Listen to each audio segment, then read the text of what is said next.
오늘은 두 번째로 팔복 두 번째 애통에 대하여 함께 은혜를 나누고자 합니다. 많은 사람들의 바람이 형통이죠. 제발 나에게 나쁜 일, 안 좋은 일, 좀 슬픈 일, 이런 것들이 제발 안 일어나기를 바라는 것은 거의 모든 사람들에게 그런 바람이라고 볼 수 있습니다. 그런데 살다 보면 반드시 애통할 일이 생길 수밖에 없다는 얘기죠. 애통이 생긴다. 안 좋은 일, 고난, 수많은 그런 표현들이 있는데, 근데 이 애통이라는 단어는 어떤 단어냐, 어떤 의미로 볼 수 있느냐면, 슬픔 중에서도 가장 큰 슬픔을 애통이다 라고 표현할 수 있다는 것입니다. 가장 고통스러운 슬픔. 그러니까 어떻게 보면 뭐 하나밖에 없는 거라고 할 수 있겠죠. 가장 고통스럽다 하니까. 그래서 흔히들 우리가 많이 심리학 상담학적으로 얘기한다면은 배우자가 죽었을 때, 아니면 자녀를 잃었을 때, 뭐 이런 것 같은 일들을 얘기할 때 가장 애통스러운 일 중에 하나라고 볼 수 있습니다. 그렇잖아요. 다른 것을, 재산을 잃을 수도 있고, 건강을 잃을 수도 있고, 또한 일이 뜻대로 풀려지지 않을 수 있고, 여러 가지가 있지만은, 그래도 가장 사랑하는 일을 잃었을 때 오는 그런 애통함, 그것이 가장 고통스러운 애통이 아닐까라는 생각을 할 수 있습니다. 그런데 예수님께서는 이런 애통, 우리는 그런 애통이 없었으면 그런 생각을 하죠. 그래서 저와 제 집사람이 우리는 같은 날 죽었으면 좋겠다, 그런 얘기를 하거든요. 둘이 그런 얘기, 죽음 얘기하면은 자녀들은 왜 또 죽는 얘기 하냐고, 자녀들은 죽음 얘기를 하면 되게 싫어하더라고, 확실히. 근데 우리가 이 죽음을 나쁜 의미에서 죽음 얘기하는 것이 아니야, 거룩한 죽음을 얘기하고 있는 것이다 라고 얘기를 하지만은 그렇습니다. 이런 애통에 대해서 애통을 안 당하고 싶어하는 마음이 있지만 어쩔 수 없이 우리는 반드시 애통을 당할 수밖에 없다. 애통을 당하는 그런 삶을 살아갈 수밖에 없는 우리의 인생입니다.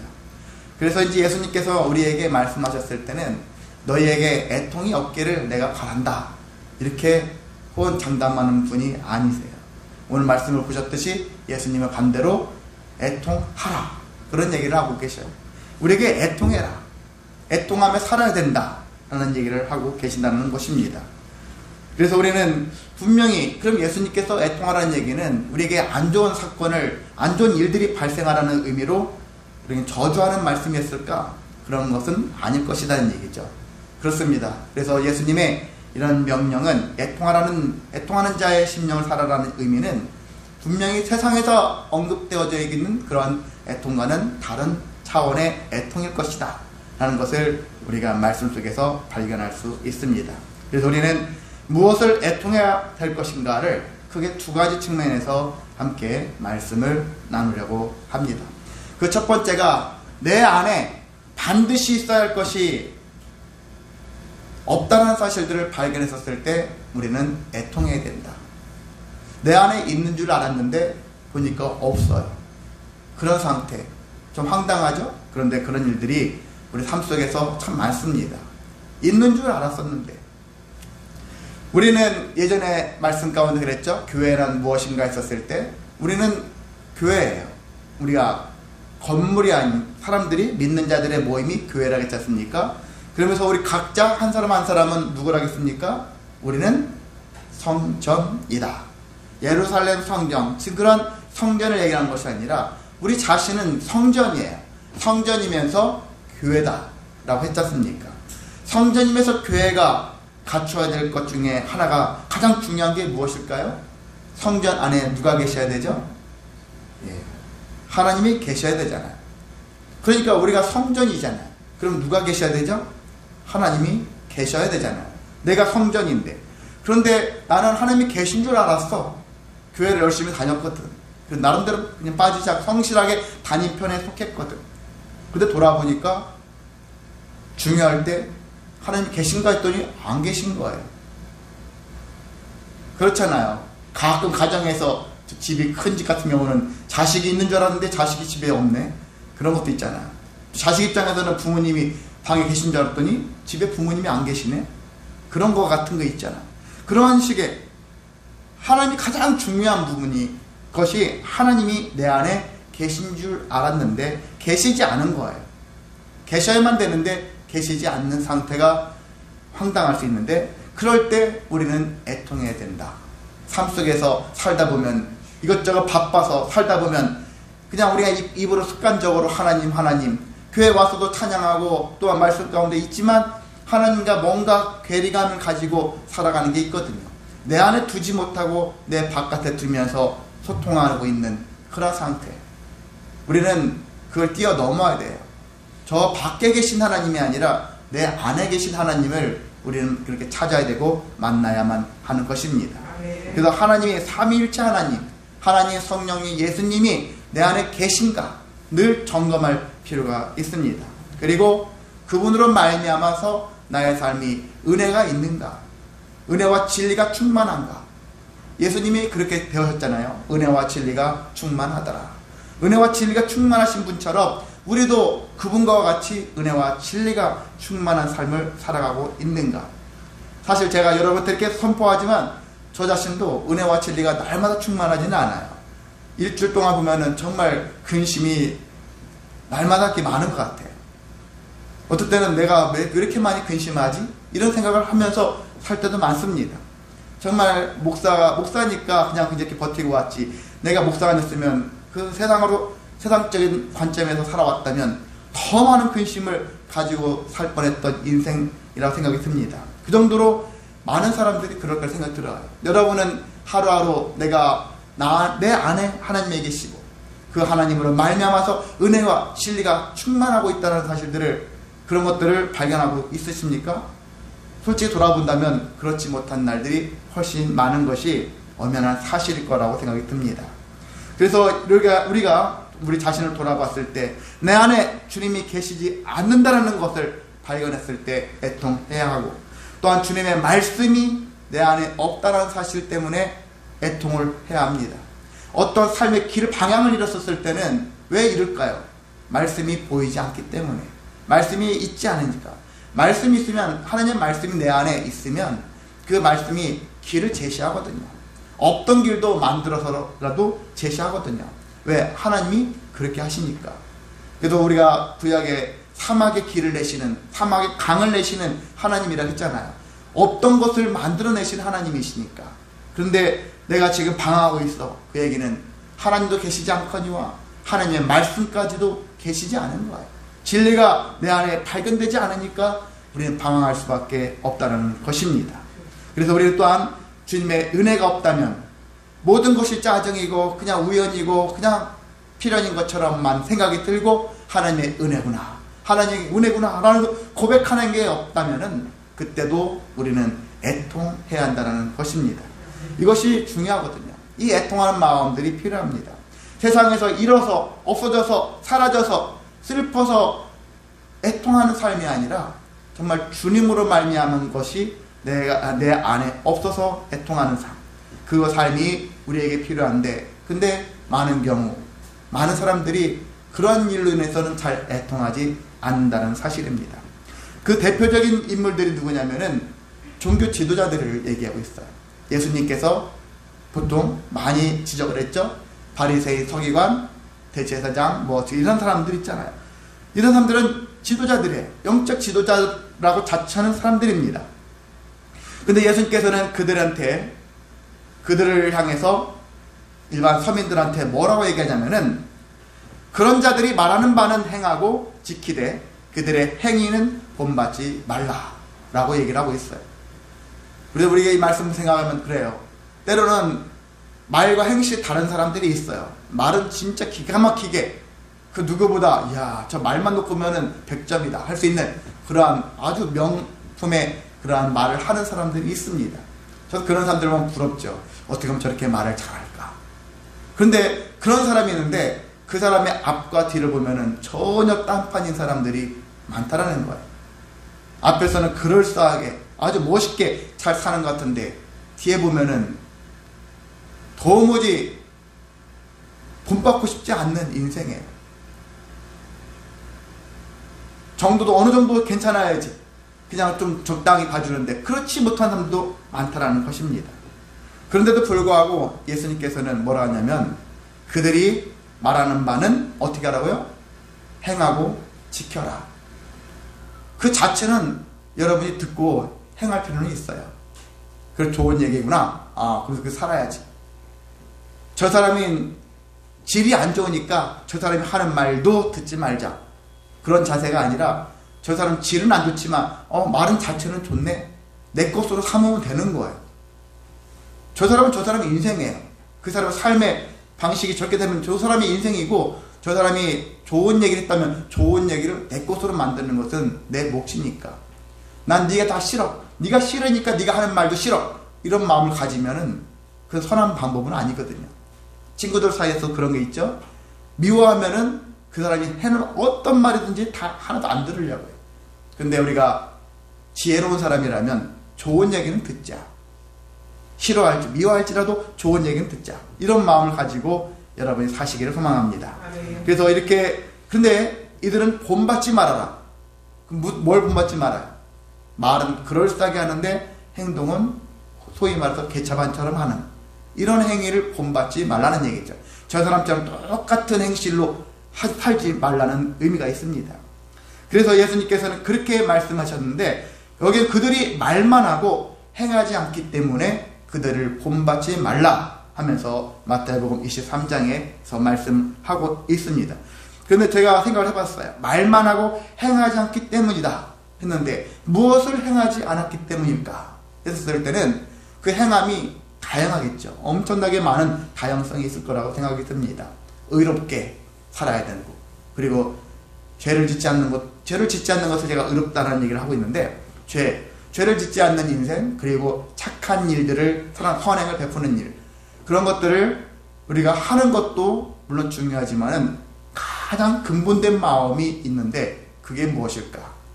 저는 행하지 않는 것을 가장 중요하게 여기는 것 중에 하나가 뭐냐면 여기서 애통이다 생각이 듭니다. 그들은 말만 하고 애통하는 삶을 살지 않기 때문에 이렇게 해석해도 되지 않을까? 이게 왜? 가장 근본적인 모습이니까. 그들에게는 그래요. 말은 그럴싸하게 잘해요. 그런데 애통하는 마음이 없어요.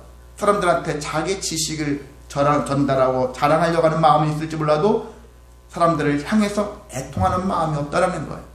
하나님이 우리를 향해서 자신의 전지전능하심을 드러내고 싶고 나를 믿게 하기 위해서 그렇게 자랑하고 싶은 하나님이실 수도 있겠지만, 하나님은 근데 우리에게 어떻게 다가오셨습니까? 하나님은 우리를 불쌍히 여기시잖아요. 그리고 긍휼로 채워주시지 않습니까? 이것이 애통함이 있기 때문에 하나님이 우리를 향해서 그런 불쌍히 여김과 긍휼로 채워주시는 은혜가 있는 것입니다. 그런데 이 바리새인 서기관 종교 지도자들은 그런 게 없다라는 거예요. 애통함이 없는 거예요. 못 사는 사람 보면은 아유 못 사는 이유 다 있어. 비아냥거리고 지적질하는 것이죠. 이렇게 함께 아파하고 함께 슬퍼하고 함께 힘들어하는, 위로하는 그런 모습들이 이 종교 지도자들에게 너무 턱없이 부족하다는 것입니다. 왜 그럴까 했었을 때 곰곰이 생각해 봤을 때 그들에게는 여러 가지가 많은 이유가 있겠죠, 각자. 근데 근본적인 이유는 바로 그들이 그 삶이 그들에게 전부였기 때문에. 바리새인 서기관 사람들은 공부 열심히 했고 그 누구보다 공부 열심히 했어요. 근데 공부 열심히 하는 만큼 애통함이 부족해요. 누군가를 위로하는 마음이 부족해요. 자기의 잘남을 더 드러내는 인생을 살아가는 거예요. 계속 선배들이 이렇게 살았으니까 후배들도 그 뒤를 따라가요. 그대로 따라가요. 그 흔히 말해서 우리가 요즘에 막 전국되는 카르텔 이런 것들 있잖아요. 의사들은 의사들의 어떤 카르텔이 있고요. 뭐 검사들은 검사들의, 또한 뭐 목회자는 목회자도 마찬가지예요. 그런 것들이 있어요. 서로가 서로를 막 밀어주고 끌어주고 자기들 안에서는 결속력이 대단하죠. 그러면서 남의 아픔에는 등한시하는 그런 면들이 분명히 존재합니다. 그래서 그들은 그게 다예요. 그것을 바꾸고 싶어도 쉽게 안 바뀌어요.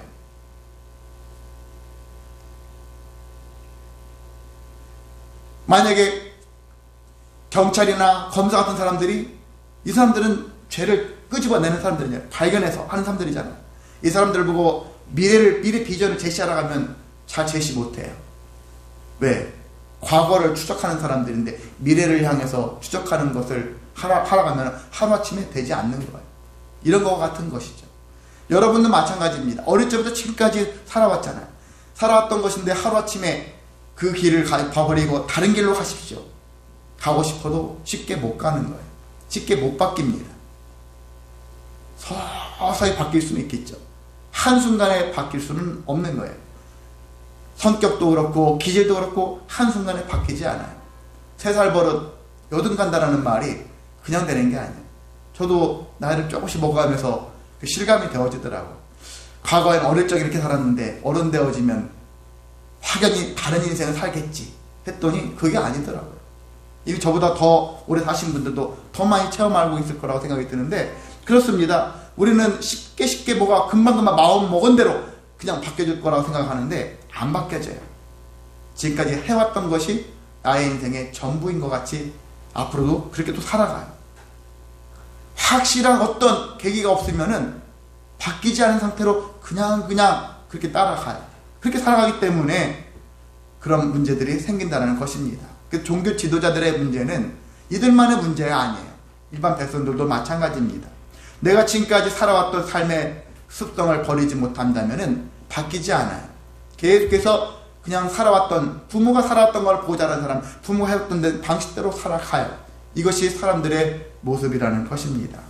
근데 옛말에는 결혼할 때 그 부모를 알면 자식을 알 수 있다고 해요.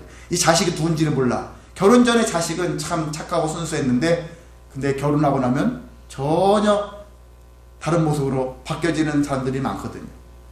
그게 보면은 결혼 전에는 아가씨 때는 그래 총각 때는 혼자 나름대로 괜찮았는데 결혼하고 나면은 희한하게 아버지의 모습을 또 엄마의 모습을 딱 드러내더라고요. 그런 것들이 주변에 제가 아는 지인들 보니까 참 많더라. 그래서 안 바뀌어진다는 얘기죠. 그것이 삶의 다인 것 같이 살아가는 삶을 살다 보면은 바뀌지 않는 인생을 살 수밖에 없다는 것입니다. 그래서 결론은 뭐냐면은 이 사람들은 계속해서 바뀌어져야 돼. 계속해서 변화되어지기 위해서 내 안에 하나님이 계신가, 내 안에 진리의 말씀이 계신가 라는 것들을 돌아보면서 나를 자꾸 바꾸어 나가는데 한순간은 아니어도 내가 계속해서 바뀌어지기를 소망하면서 가야 하는 것입니다. 그래서 신앙생활을 어릴 때부터 하는 게 좋아요.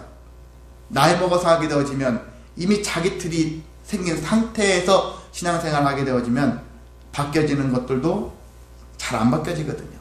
바꾸고 싶어도 안 바뀌어져요. 본인이 의지를 가져도 쉽게 안 바뀌어져요.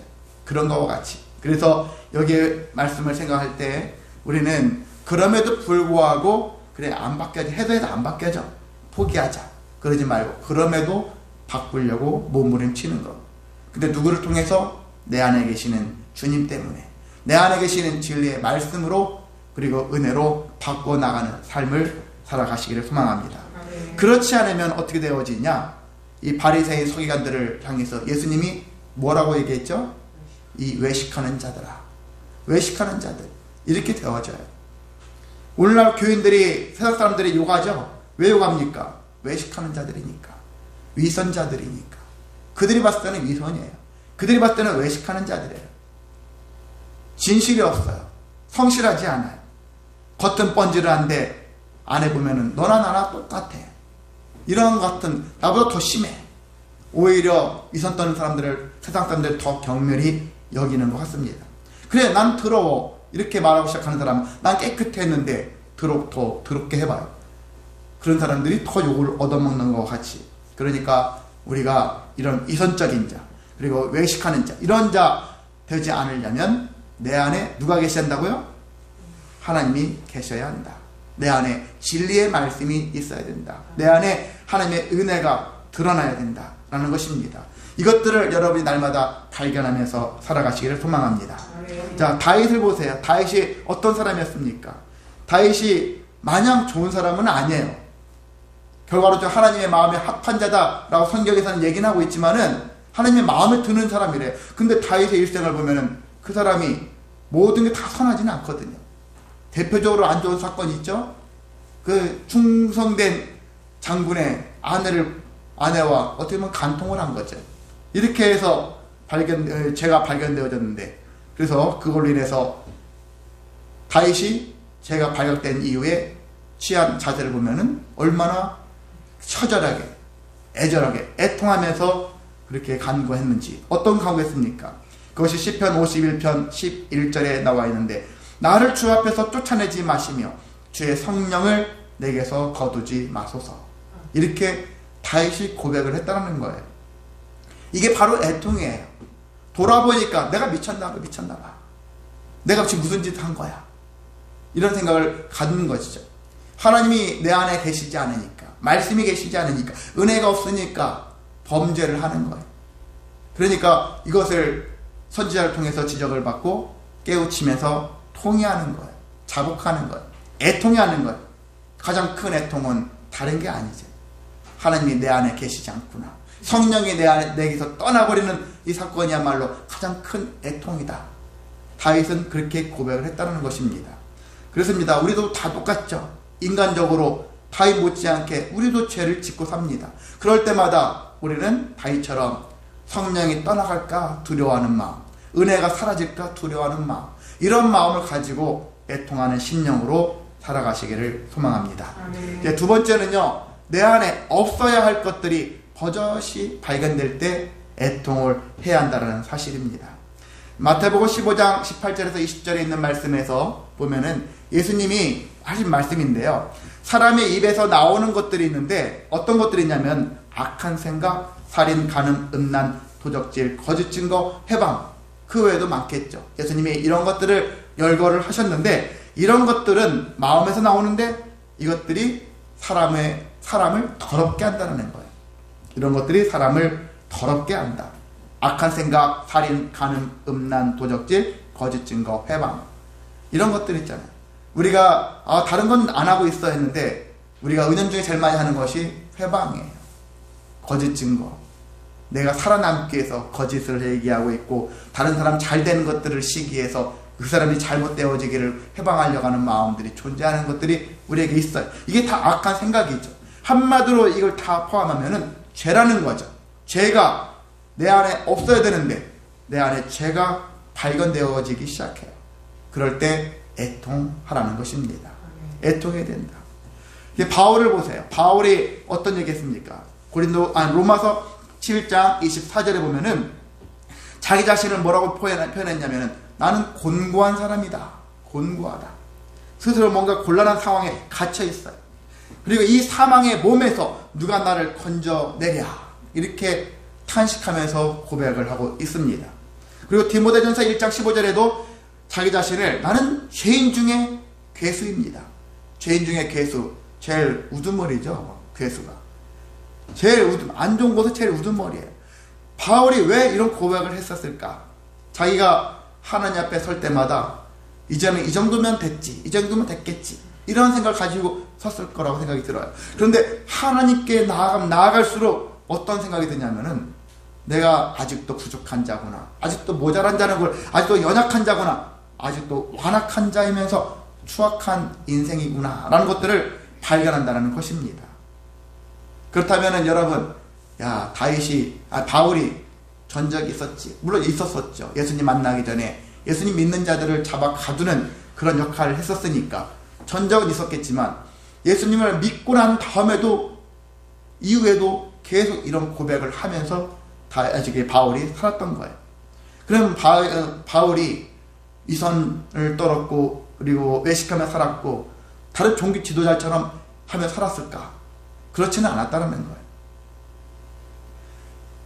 우리는 바울에게 이런 놈이었구나 이렇게 말할 수가 없어요.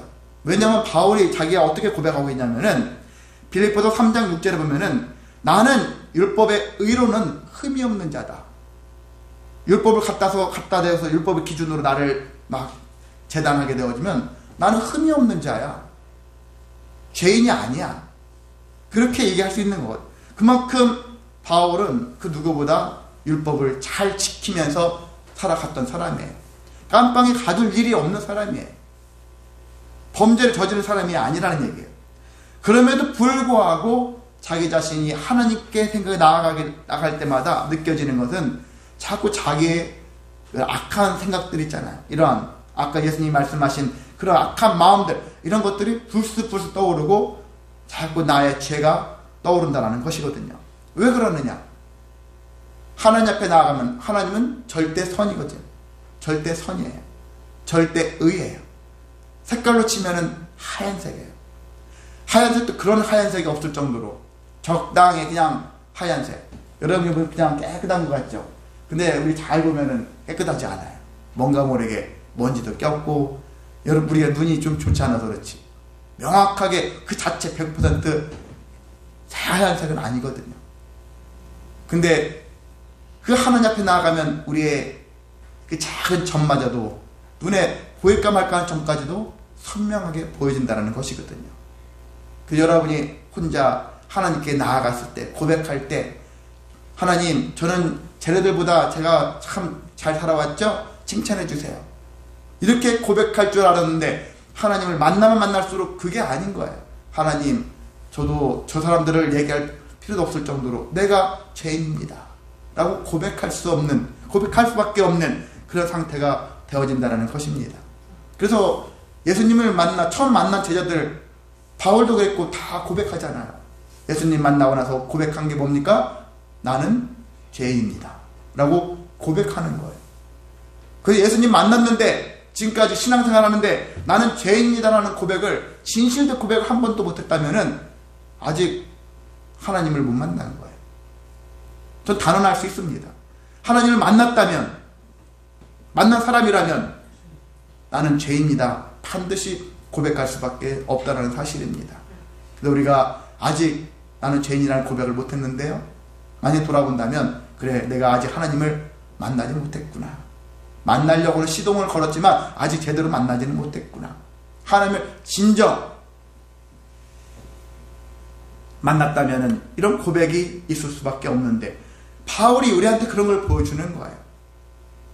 나는 공고한 사람, 나는 정말 죄인 중에 괴수다, 이런 고백을 할 수밖에 없는 거예요.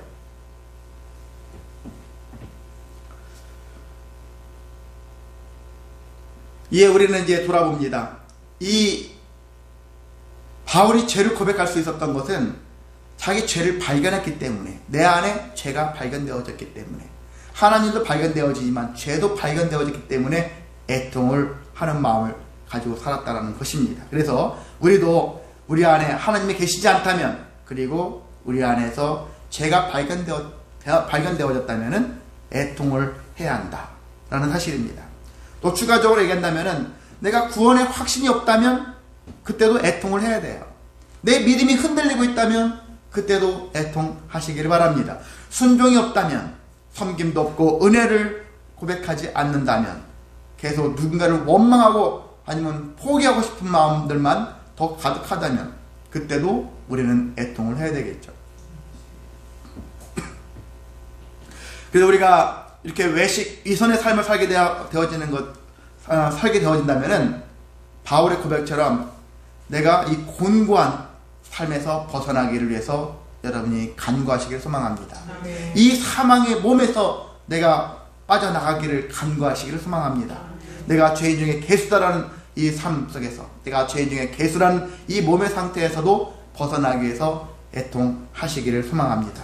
이렇게 또한 애통하면서 나만 애통하면 안 되겠죠. 우리 가족들을, 그리고 내가 아는 지인들을, 그들에게도 애통하는 것이 무엇인가를 알려주고 함께 애통할 수 있는 삶이 되어주시기를 소망합니다. 자, 애통하는 자에게는 어떤 은혜가 있습니까? 애통하는 자는 복이 있나니, 복이 있다겠죠. 근데 지난주에 우리가 복이 있나니를 뭘로 바꾸라겠죠? 애통하는 자는 행복하여라. 이렇게 애통하는 자는 행복하다. 왜 행복할까? 시편 51편 17절에 하나님께서 구하시는 제사는 상한 심령이라. 하나님이여, 상하고 통회하는 마음을 주께서 멸시하지 아니하시리이다 하면서, 애통하는 심령을 가지고 살아가는 자들에게는 주님께서 멸시하지 않는다. 주님께서 우리를 멸시하지 않는다라는 거예요. 그러한 은혜가 있습니다. 두 번째는 주님의 위로를 받게 되어진다라는 것입니다. 자, 예수님께서는 우리에게 우리를 향하여 애통하신 분이었죠. 무리를 향해서 뭐 하셨습니까? 무리를 보고서 목자 없는 양같이 보시면서 애통하셨더라, 그렇게 말씀하고 있습니다. 무리 없는 목자 없는 양같이 여겼다는 얘기는 불쌍히 여겼다는 얘기면서 하나님께 불쌍히 여김을 고백하게 되어지면 하나님께서 들어주셔서 그들에게 긍휼로 채워주신다. 아멘. 그러한 사실들을 생각할 수 있는데 바로 주님께서는 애통하는 마음이 있으셨기 때문에 이렇게 위로를 채워주신다는 것입니다. 겟세마네 동산에서 예수님 어떻게 하셨죠? 힘쓰고 애써 더욱 간절히 기도하셨더라. 그렇게 말씀하셨죠? 그렇게 하셨는데 힘쓰고 애써 더욱 간절히 기도하신 이유가 무엇일까? 왜 이렇게 기도하셔야만 됐을까? 살아남기 위해서, 나는 십자가에 달리고 싶지 않아서 이렇게 이 기도를 하기 위해서 하시기도 했겠지만은 한편으로는 백성들의 구원을 위해서 이렇게 힘쓰고 해서 더욱 간절히 기도하셨다는 것입니다. 그래서 예수님께서 이렇게 오신 이유는 바로 그렇게 애통을 하셨기 때문에, 그리고 애통하셔야만 될 수 있는 이유는 예수님은 그리스도이시기 때문에. 그리스도의 자격은 무엇일까? 애통하는 자가 되어야 되기 때문에. 애통하는 마음이 없으면 누구를 구원하겠습니까? 구원하는 일을 하겠습니까? 안 하죠. 내가 왜 해야 됩니까? 반발할 거예요. 근데 당연히 애통하는 마음이 있다면은 그 누군가를 위해서 나의 몸을 불사를 수가 있는 것이거든요. 예수님이 바로 애통하는 마음이 있으셨기 때문에 이 땅에 오셨고, 이런 애통하는 마음 때문에 우리를 구원하셨다는 사실들을 믿으시기를 소망합니다. 네. 자, 오늘날 우리는 하나님의 나라에 이르기까지 계속해서 하나님의 그 애통함 때문에 우리가 위로를 받을 수 있습니다. 예수님이 부활하신 다음에 떠나신 이후에, 떠나시면서 우리에게 보내주신 분이 바로 성령이시죠. 성령을 뭐라고 얘기합니까? 보혜사. 예, 보호하시고 위로해 주시는 분이에요. 인도하시는 분이십니다. 우리에게 은혜를 주시는 분이에요. 우리의 길을 알게 해주시는 분이에요. 어떻게 살아야 될지 삶에 대한 부분들을 말씀해 주시는 분입니다. 이분의 위로가 언제까지 계속해서 있을 거라는 얘기예요. 오늘 하루만 내가 너를 위로할 게가 아니라 앞으로도 계속 위로할게. 어느 날까지? 우리가 천국 가는 그날까지 계속해서 하나님의 위로가 있다라는 사실이거든요. 그래서 애통이 필요한 것입니다. 애통하는 자에게는, 주님의 위로를 받은 자에게는, 오늘 아까 말씀 있죠? 에스더 9장 22절과 계시록 21장 4절에 있는 말씀처럼 슬픔이 편하여 기쁨을 얻게 될 것이고, 애통이 편하여 길한 날을 맞이하게 될 것이다. 여러분이 지금 삶 속에서 세상적으로 형통하지 못할 수가 있어요. 육체도 힘들고 마음도 힘들고 영혼도 힘들고 삶이 힘들 수 있어요. 그럼에도 불구하고 기쁨이 되어지고 길한 날을 맞이하게 될 것이다. 이렇게 주님께서 약속을 하고 있고요. 그리고 다시는 사망이 없고 애통하는 것이나 곡하는 것이나 아픈 것이 없는 그 나라에 갈 때까지 이런 은혜가 우리에게 계속해서 펼쳐지게 될 것이라는 사실입니다. 우리가 애통하는 자가 되어지기를 원합니다. 세상 속에서 잃어서, 사랑하는 자를 잃어서, 그래서 안 좋은 일이 생겨서 거기서 그 문제들만 가지고서 애통하는 심령이 아니라 정말 내 안에 하나님이 없어서, 말씀이 없어서, 내 안에 죄가 있어서 애통하는 심령, 이게 가장 중요한, 가장 큰 애통이 되어지시기를 소망합니다. 이와 같은 고백을 가지고 살아갈 때 우리에겐 나로 말미암아서 가정이 복받고 직장, 사업장, 그리고 교회 공동체가 계속 복된 은혜가 넘치게 될 줄을 믿습니다. 그런 인생 되시기를 주님의 이름으로 소망하고 축복합니다. 다 같이 일어나셔서 찬송가 190장 찬송합니다.